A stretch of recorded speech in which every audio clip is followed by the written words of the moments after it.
abazanyi b'omupiira basatu okuva mu ggwanga Uganda bagenze okwongera okugezesa emikisa gyabwe okuzannya omupiira gw'ensimbi e Bulaaya mu klabu ez'enjawulo mu ggwanga erya Scotland. Then you will be recalled back here to play for the national team to make us qualify for tournaments that include World Cup.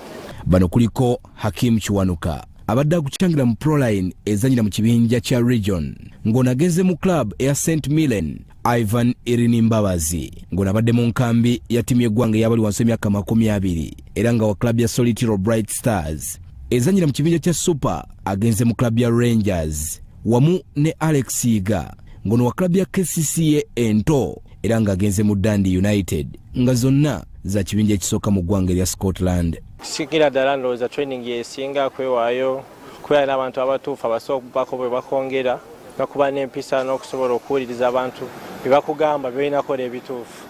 Naye tusuubira buli kimu okutambula bulungi tusobole okumakinga Uganda proud byonna bitambule bulungi twebaza buli omu atukuteko management yonna first web management tusuubira okuba nga buli kimu kitagenda tambula bulungi ku mulundi guno. Ng'omuntu yenna alina ebigendererwa mu bulamu obeera olina okukola ennyo okusobola okutuuka ku kyoleko. Wano wendi olugendo lwakatandika butandisi of which nkyalina ebirala ebyokukola eby'amaanyi okulaba nga ntuuka ate ku kisinga ku kino kyendiko. Ekirooto kyange nze ng'omuntu kubeera musambi wa kapiira professional footballer. Era kuva mu P1 paka wano wakomekereza nga asomera ku basale za mpira. Era mbadde nfaayo nnyo okulaba nti yetaaga ngato alina kajaze kayagala alina keyeegomya nga kampiira nenfuba okulaba nga nkateekawo.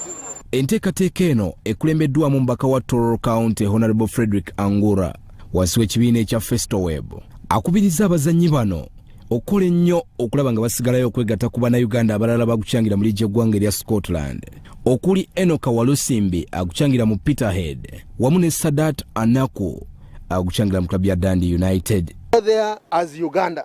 You're not going as yourselves. Go there to represent the image of this country. Go and take advantage of those facilities such that you can be recalled from there to participate for your country and make us qualify for Africa Cup of Nations, make us qualify for World Cup. And that is where the nation will feel this good work that started in Tororo through an ordinary man of Angura you're seeing here. I want to appeal to government. The budget for sports, the budget for FUFA that has been helping us to oversee the development of talent has time and again drastically been reduced. This time it has been reduced to 17 billion shillings, which is very small. Abel Chitaka, Salt TV.